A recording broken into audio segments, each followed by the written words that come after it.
में जीतने जा रहे हैं, ये और भी बढ़ जाता।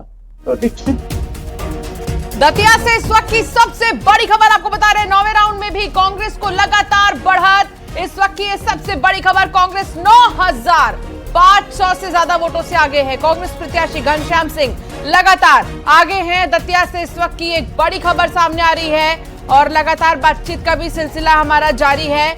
बता दें कि जो घनश्याम सिंह है वो 9,000 वोटों से अभी आगे हैं। 9वें राउंड में भी कांग्रेस बढ़त बनाए हुए है।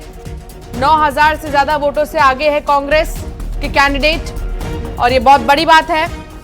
घनश्याम सिंह जो पहली बार 1993 में कांग्रेस के टिकट पर चुनाव जीते थे, होम मिनिस्टर थे, उनका टिकट उन्होंने काट दिया। और आशुतोष तिवारी जो एक नया चेहरा तो नहीं, संगठन के लिए लगातार काम करते थे, इलेक्ट्रॉल पॉलिटिक्स में कभी बहुत ज्यादा एक्टिव नहीं नजर आए, चुनाव लड़वाते थे, चुनाव कभी लड़े नहीं, उनको टिकट दिया यहां पर। लेकिन जिस तरीके के नतीजों की उम्मीद बीजेपी कर रही थी वैसे नतीजे बीजेपी के फेवर में नहीं दिख रहे हैं। 8 से 9 राउंड की काउंटिंग पूरी हो गई है। 6,500 वोट्स की लीड कांग्रेस के पास यहां पर है। और मैं आपको थोड़ा सा दतिया चुनाव का इतिहास भी बताना चाहूँ।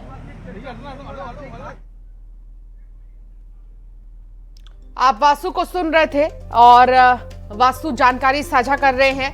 9वें राउंड की काउंटिंग में भी 9वें राउंड में भी लगातार जो है बढ़त बनाए हुए कांग्रेस के कैंडिडेट घनश्याम सिंह जो 1993 में कांग्रेस के टिकट पर चुनाव जीते थे। इसके बाद 98 में उन्हें हार का मुंह देखना पड़ा। फिर साल 2003 में वो फिर से विधायक बने थे। इसके बाद साल 2018 में वो सेवड़ा विधानसभा से बीजेपी के राधेलाल बघेल को हराया। इसके बाद ही साल 2023 में वो प्रदीप अग्रवाल से हार गए थे। अब वो एक बार फिर दतिया से चुनावी मैदान में जब उतरे तो अब देखिए अच्छे अभी तक तो रुझानों में उनका बहुत अच्छा प्रदर्शन दिख रहा है। 10,000 वोटों से वो आगे नजर आ रहे हैं। अभी देखना होगा कि ये सिलसिला कब तक बरकरार रहता है। शिवकांत आचार्य भी मेरे साथ जुड़े हैं और रवि सक्सेना जी भी हमारे साथ जुड़े हुए हैं। रवि जी, यही बात हो रही थी कि अगर नरोत्तम मिश्रा मैदान में होते तो क्या ये चुनाव ज्यादा टफ होता? बिल्कुल नहीं, बल्कि और हमारे लिए आसान होता, क्योंकि जिस तरह की छवि नरोत्तम मिश्रा जी की थी उसी ने उनको 2023 का चुनाव हरवाया था।